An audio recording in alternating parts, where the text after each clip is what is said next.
Hello, here we are, another show talking with Bob. Today my guest is David Pappert, which probably 95% of this area knows him and recognizes a lot of the work he does on the fundraiser. Topic today is the healing fields and enduring gratitude, which is all tied together as a fundraiser to take veterans down to Washington, D.C. in May of 2022. And that trip is all paid for by these fundraisers that we're going to talk about. You know, everybody talks about volunteering, but this gentleman here and the volunteering he's done over the years has just been absolutely remarkable, and continues to do so. He's turned this, him and Cheryl Foster, has turned this into just one heck of a fundraiser. And God love you both, because you know, it's not an easy job on top of everything else you're doing in life to step aside and put your time into this here. Everything right down to the flyers is very professional. Welcome, David. Thank you for taking your time. And let's start with the healing fields. How did that get started? We are very fortunate. Cheryl Foster has been a founding member of Operation Enduring Gratitude back in 2010. She's an RN on our trips. She's also was one of the major fundraisers that St. Joseph's Catholic School ever had. The Healing Field is a fundraiser that she ran 3 times, I believe, for St. Joseph's Catholic School, and a very successful fundraisers, and it's a great community event. When St. Joseph's School, unfortunately and very sadly closed, Cheryl made the offer that we could run the Healing Field event to benefit Operation Enduring Gratitude, and of course we're very appreciative of that. The way the Healing Field fundraiser works, this is the most important part of the event right now, is getting the community aware of it and getting the community to purchase flag setups for $36.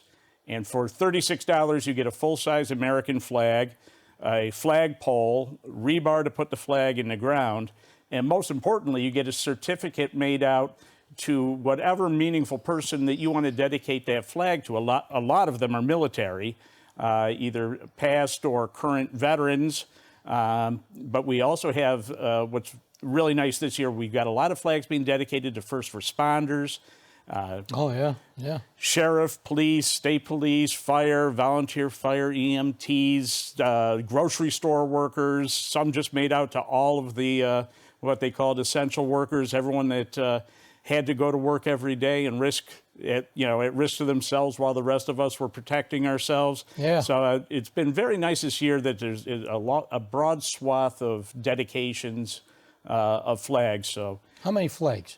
right now, we'd like to sell 500 flags. We're closing in on 400 right now. Okay. We're going to sell them. We'll probably sell them right up to the day of the event, but we need to place our order May 1st. So we're asking people, if you're interested, please get the orders in the next 2 weeks so that we have a ballpark of what we need to order. We'll order some extras. We don't want to ever turn anyone away that shows up the last few weeks or at the event and realizes, hey, I really want this as an heirloom for, somebody that was meaningful in my life. So we'd like to have 500 before May 1st, and we'll sell some after that as well. I mean, now the flyers are all over, are they not? Flyers are all over. They are on This is an idea of the flyers.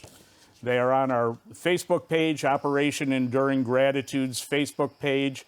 You can find the flyer on Knights of Columbus Council 207's Facebook page and website.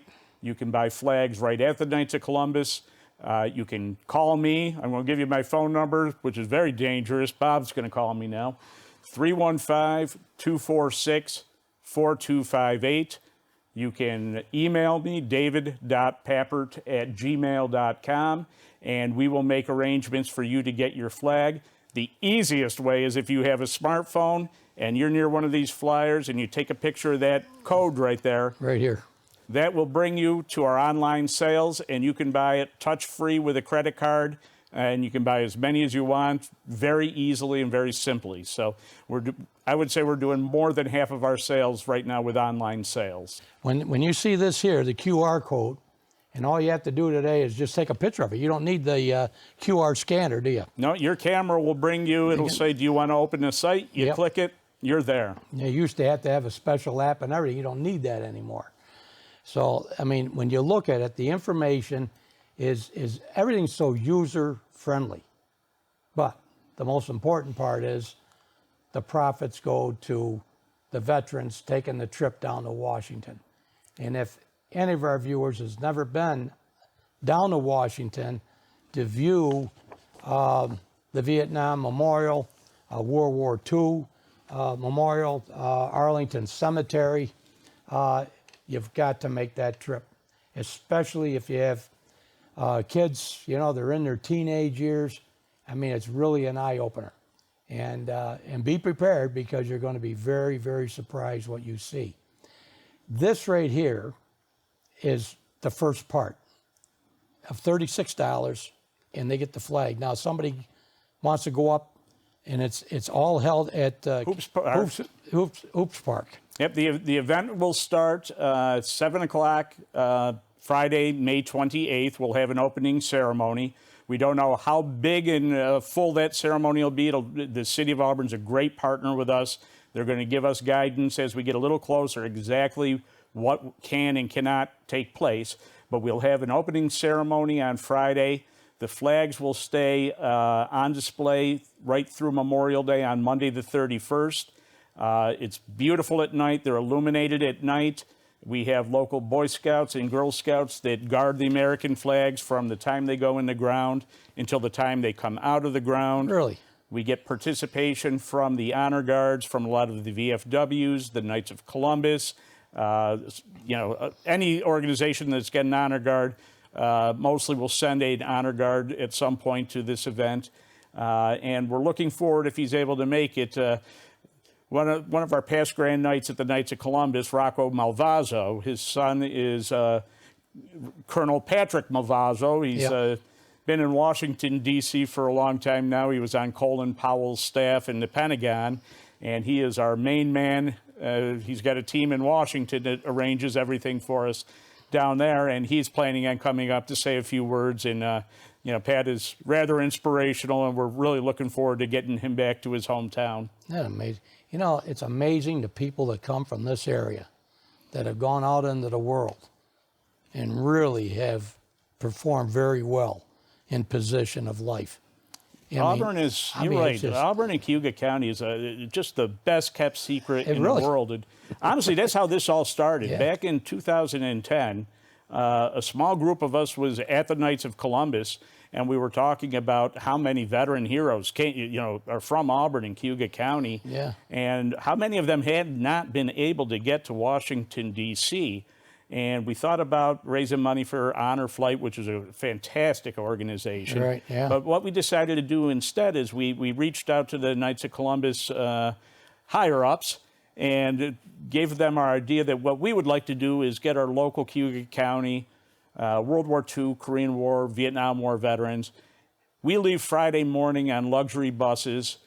We wine and dine them all day Friday, all day Saturday, all day Sunday, and we come back Sunday night. And what that allows the veterans to do, it gives them time to talk to each other, to get to know each other. Isn't that great? It gives them a lot of time to really experience the monuments that we constructed in their honor. It's one thing to breeze through in 10 minutes or an hour, but to have the time to touch the stars on the World War II memorial and read the names on the wall, or the Korean War memorial, that you feel like you're with those those heroes walking through those rice paddies. The 3-day trip costs a lot more, but it's worth every penny. And I know we've changed lives by having these guys be able to take these trips. Do you record any of the activities that are going on, whether it be conversation between the vets or whether you're at the Arlington Cemetery and changing of the guard? You record any of that at all? We have been very lucky in both of our previous trips, and I've already got a commitment this trip that the Citizen, the first trip they sent on a reporter and a videographer, photographer. The second time, they sent a reporter that did both jobs, and she was just incredibly good. Yeah. So in addition to all of our videos and photos, we have the benefit of having a professional citizen reporter, photographer down there, and some of the stories that they've told during these trips, their newspaper coverage has been excellent of these trips, and they've been very supportive of us. This whole thing here, and again, if somebody has not been down to Washington to see any of this, and you just brought up something that hit up, it's not very easy to do, hit something in my mind that I can remember. But it's you look at the wall, the Vietnam Wall, and all you got to do is look at a name, and bang. You know there's a family behind that name. No picture, no nothing, but just people my age or our age remember people that were in Vietnam.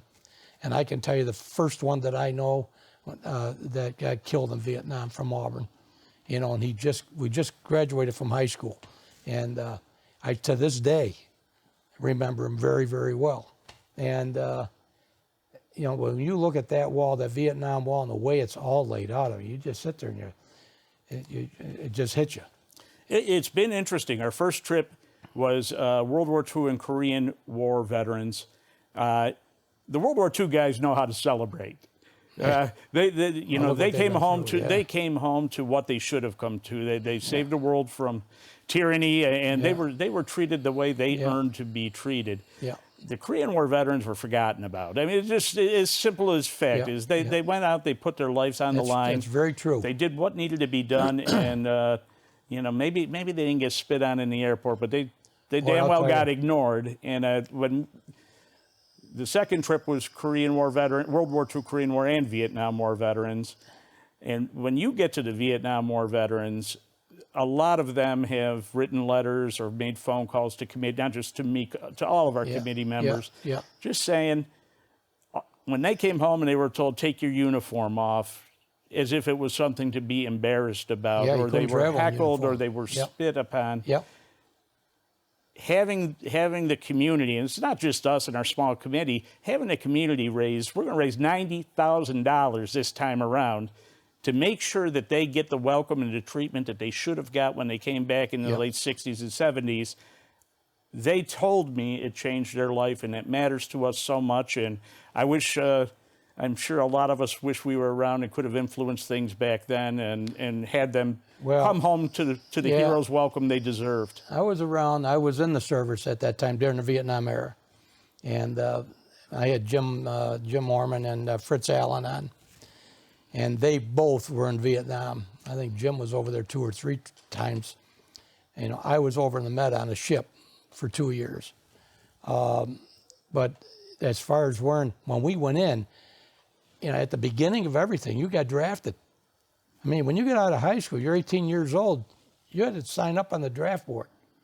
And I still think you have to sign up on the draft board at 18 years old. Yes, you do. As a male, you have to sign up on 18 years old. People don't understand that.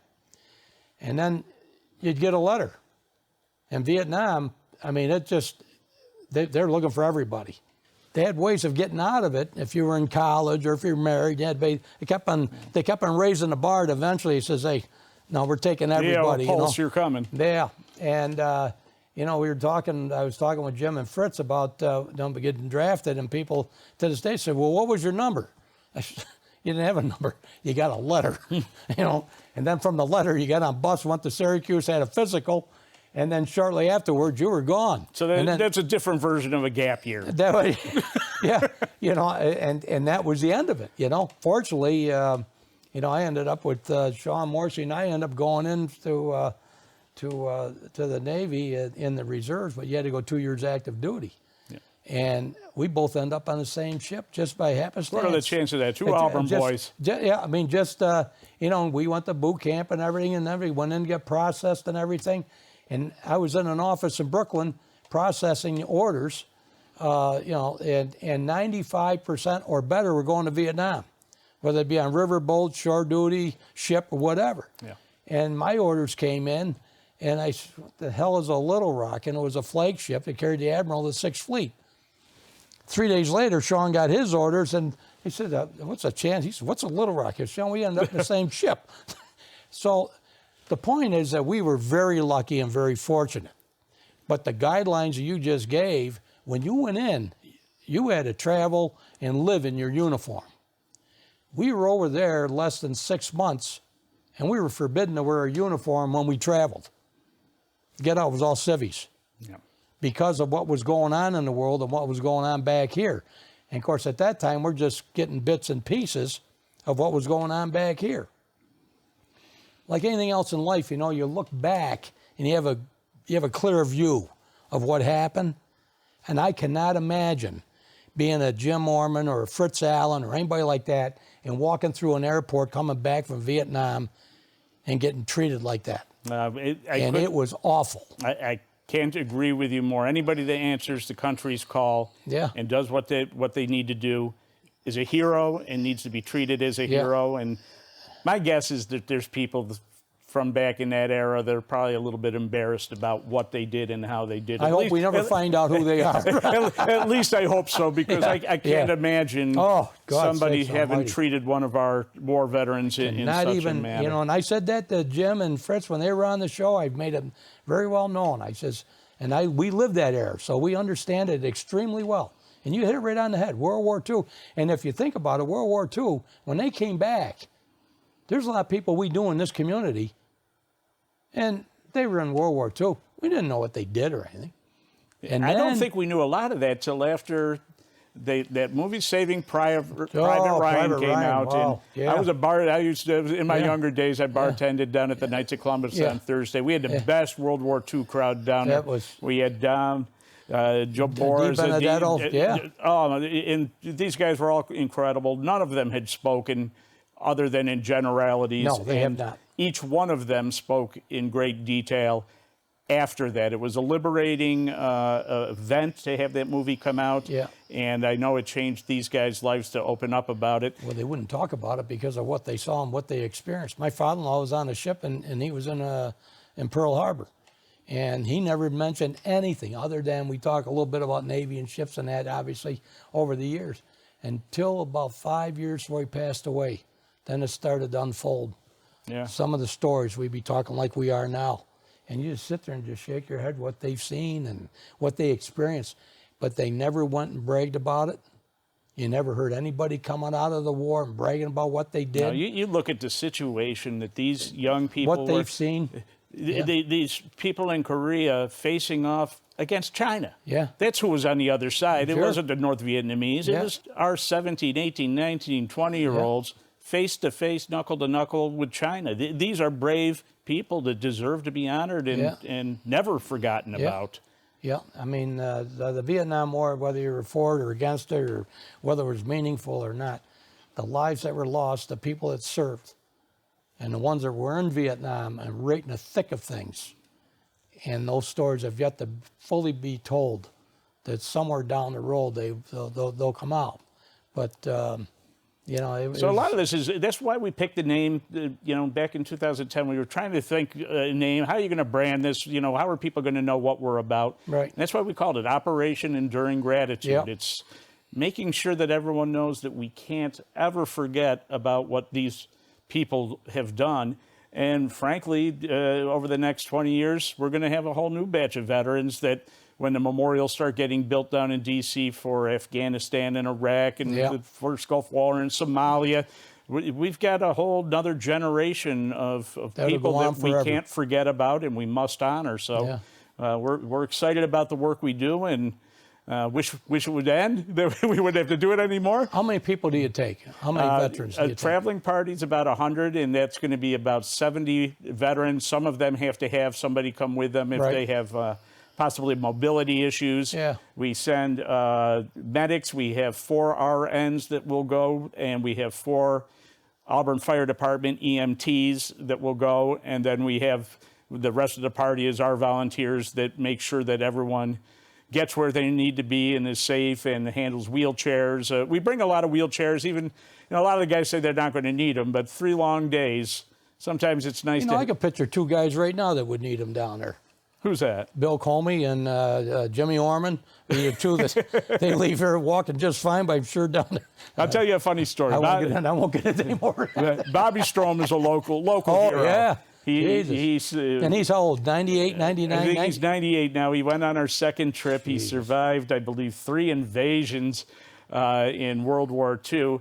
And J.D. Pappert, the former superintendent of Auburn Schools, was one of our volunteers, and was assigned with Bobby Strom to make sure Bobby had a great time. Yeah. So at the end of the trip, Bob comes up to me and he says, "Davey," he says, "you know, I didn't need this wheelchair. I just like making him push me." So we got a lot of characters on these trips. Oh, yeah. I know that they make a lot of friendships over the course of 3 days, and we make friendships with them. Yeah. A lot of these guys we'd never had the honor of meeting before that, and you really do become fast friends with them and look forward to running into them around the county. Enduring Gratitude is not part of a national program. Because I know other areas do the same type of activity. This is very important. To me, it's important. I've been a member of the Knights of Columbus since I was 18 years old. Yeah. That's why I know you so long and respect what you do. Yeah. This was a group of Knights of Columbus. Can we replay that? Yeah. Can you buffer my face on that part? So, this was a small group of Knights of Columbus members that I came up with these harebrained ideas and I bounce it off them, and they say, "No, it's not so harebrained. We could probably pull this off." Then I tell my wife, and she rolls her eyes saying, "What are you getting me into again?" Because she is the best wife on earth. She lets me get involved in anything. Yeah. And more importantly, make sure that once I get involved, I don't fail at it. Yeah. So Patty, Molly, Andrew, thank you for doing that. Yeah. But so we got our key stakeholders together. We went and talked to the Knights, and this is a service project of Knights of Columbus Council 207 only. We're the only people that do this. The Ladies Auxiliary of Knights of Columbus Council 207 support us incredibly, and we've got great community support. We get consistent, great funding from the local foundations, the Emerson Foundation, the Metcalf and Stanley, CNS, the Welch Allen Foundation. But the most important, most of our money is raised a little bit at a time through things like the Healing Fields. We have a $20 raffle going on right now. We did a $100 raffle. We've got a clam bake coming up, and You're then we're doing going to more raffles. Then we're going to do a great gala in November. It was supposed to be last year. COVID canceled us, so we're going to have the 75th gala for the end of World War II. Unfortunately, we're going to have to do it on the 76th birthday of that event, but that is going to be a dress-up, really cool affair, and we're going to honor our living World War II veterans in November. But Healing Fields first. We want to knock this out of the park. Yeah. We want to sell 500 flags by the end of the month. So if everybody that's watching or everybody who likes Bob Penafeather buys 1 or 2 flags, we'll get there this week. Yeah. I'll tell you what. Yeah, because we'll push the hell out of it because it's really. Now I asked you a question last week. I don't want to forget it. To notify that. Once you sign up, it's a form you have to fill out. Correct. And you submit the form with the money. I was at the Knights the other day, and some lady came in and ordered 5 flags. We like that person. I mean, and one of the questions is, now, how do you know where the flags are in memory of a loved one? That's a great question. When you get to the event, there's going to be tents set up, and we will have volunteers during the daytime hours, not overnight, but we'll have volunteers there. You can come up. They'll have spreadsheets to tell you by the purchaser's name where your flag is located, and we'll have a separate list as best we can by the person being honored's name, and we'll have volunteers there to help you locate where the flag is so that you can go find your particular flag. But it's done by the purchaser, the name. We'll have a sheet by both names. Purchaser's easier because that's only one person. Yeah, right. The flag sometimes... Yeah, because you get 3 or 4. Right, yeah. the flag may be to all of the first responders. Yeah. So that's a little more difficult. But if you remember who bought the flag, we'll be able to tell you right where it's at. And every year after Memorial Day, or during Memorial Day, you see a lot of flags. But after Memorial Day, when the flags are taken out, you see them flags all over the place. You really do. They're putting them in the yards, they're putting them in the gardens, they're hanging them up. It really is. You've got something that you unfolded. It's going to roll on forever. Before I forget, this is the ticket, Operation Enduring Gratitude. You win $500 cash and $500 in scratch-off tickets. And tickets are $20 a piece. May 29th at 8:30 p.m. is the drawing. And that'll be at the Healing Field event. We'll have tickets available there, but please buy them in advance. It's a lot easier for us. Yeah. But think about it. For $20, if you're one winner, your name comes out, you've got $500 cash. If you're the unluckiest scratch-off player ever, you still got $500 in cash. But you can't buy these online. You cannot buy those online. And print them out or anything like that. But if you email me, you'll get them. I'll get them to you Yeah. online. So Yeah. don't you just get in touch with me. I'll get you tickets. But if you're unlucky and lose every scratch-off, you win $500. But you could literally turn that into life-changing money if you're any good at all at scratch-offs. $500 in scratch-off tickets. Even you're going to win with $500 worth of chances. I know it. See, now if I do, they're going to look at you and say this whole thing was fixed. Only if you donate it back. So you've got the tickets, you've got the flag. The Healing Field is on display for 3 days for $36. And you get the flag, you get the pole, you get the rebar. There'll be a map to show you where the location is, so you can go visit and see where your investment is. And afterwards, you get the flag and everything back, and you can put it again in your front yard. You can put it in the garden. You can hang it up on the post, what have you. So it's something that goes on for a long time. Unlike a lot of fundraisers, once you go into the fundraiser, it's over, it's done. The next day, it's gone. This goes on. And then there's going to be other raffles. Now, do you know other raffles that are going to be taking place and when? After this ticket is drawn, what's the next wave?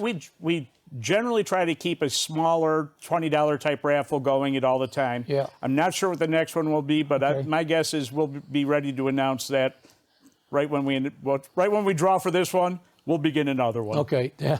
We need to raise $90,000, and we are on pace to do that. I want to thank Auburn. I want to thank Cayuga County. I want to thank the Knights of Columbus. I want to thank everybody that helps us out in every way. If I tried to list everybody's name, an hour show wouldn't be enough time just to say their names. Yes. So thank you for helping us take care of these veterans and show them our enduring gratitude. $90,000. That takes some 75 veterans for 3 days. Then we do one of the nice things we do also is at the end of the trip, after we've gotten all of our videos and photos, we have a dinner with everybody that's ever traveled. So this will be we'll have 3 trip loads worth of people for a final dinner. They get a video that we make of the trip, framed portraits. When we're at the World War II Memorial, one of the things I didn't mention is they get a portrait done. Every veteran gets a personal portrait by Marty Lavore, who is a world-class photographer. He was Ronald Reagan's photographer. Really? He photographed Mother Teresa, and he gives them the rights. So we have portraits printed and framed for them, and he does group photos for us. So not only will we be doing the trip, this money we raise will also go for that rather substantial now trip and dinner where we bring back all of our living veterans.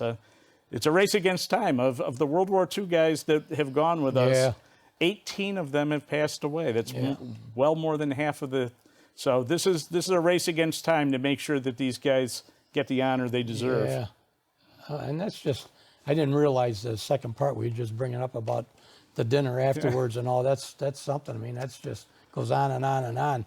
But it's a great fundraiser. It's for a great cause. What I like is that you can see your investment, and it goes on forever.